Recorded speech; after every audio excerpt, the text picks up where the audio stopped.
আসসালামু আলাইকুম এভরিওয়ান, সবাই কেমন আছেন? আশা করি সবাই ভালো আছেন।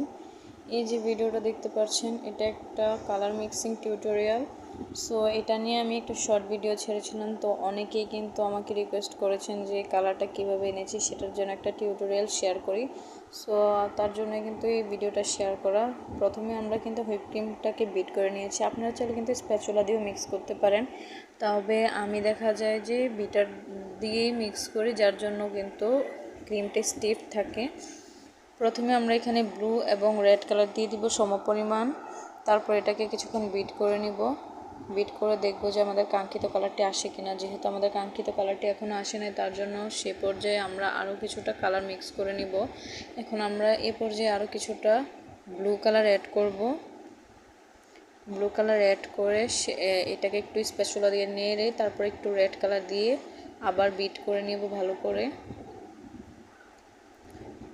আপনারা চাইলে কিন্তু 4-5টা কালার রেগুলার বেসের জন্য কিনে নিতে পারেন, আর এই 4-5টা কালার দিয়ে কিন্তু অনেকগুলো কালার মিক্স করে আপনারা বিভিন্ন কালার শেড রেডি করে নিতে পারেন। সো আপনারা যদি এরকম কালার শেড রেডি করার কিছু ক্লিপ দেখতে চান বা শর্ট ভিডিও দেখতে চান, অবশ্যই আমাকে কমেন্ট করে জানাবেন, তাহলে আমি আরও কিছু ভিডিও আপলোড করব। যেহেতু আমি সেকেন্ড টাইমও রেড এবং ব্লু দেওয়ার পরও কাঙ্ক্ষিত কালারটা আসে নাই, সে পর্যায়ে আমি আরও কিছুটা পরিমাণে রেড কালার দিয়ে দিয়েছি। অর্থাৎ আপনারা যতটুকু পরিমাণে ব্লু কালার দিবেন তার ডাবল দিবেন হচ্ছে গিয়ে রেড কালার, তাহলে দেখা যায় যে আপনারা আপনাদের কাঙ্ক্ষিত এই যে কালারটা পেয়ে যাবেন।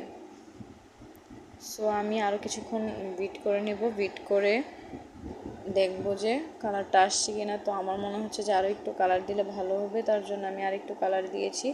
কিন্তু এতটা পরিমাণে দিবেন না যেন তিতা হয়ে যায়। আমি কিন্তু এতটুকু পরিমাণে দিয়েছি যে এটা কিন্তু কোনো ধরনের টেস্টে ডিফারেন্ট নিয়ে আসে নাই, টেস্টটা কিন্তু ভালোই ছিল।